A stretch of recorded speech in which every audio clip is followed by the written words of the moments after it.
فرق ہے؟ دیکھیں ابو لہب اہل بیت. ابو لہب کون ہے؟ نبی کا چچا.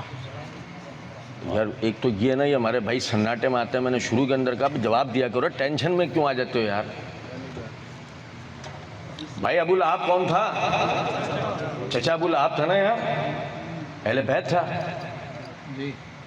اللہ رب العزت نے اس کے لیے قرآن مجید میں ہمیں بتایا ہے ما اغنا عنہ مالہ وما کسب. اس کا مال اور اس کا اہل بیت وغیرہ ہونا اس کے کسی کام آیا نہیں آیا اس کو.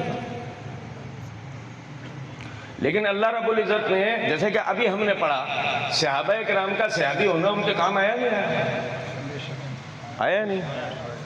تو اصل میں جو بات پتہ لگتی ہے کہ ایک آدمی اہل بیت میں سے ہو، وہ نبی صلی اللہ علیہ وسلم پہ ایمان لے کر آ جائے، اس کی فضیلت ڈبل ہو جاتی ہے. اس کی فضیلت کیا ہوتی ہے؟ اس کی فضیلت ڈبل ہو جاتی ہے.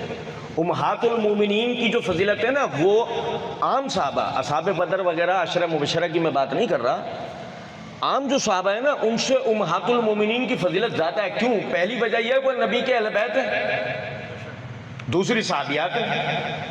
فاطمہ رضی اللہ تعالیٰ عنہ کا نام لے کے نبی صلی اللہ علیہ وسلم نے فرمایا میری یہ بیٹی جنت کی عورتوں کی سردار ہے.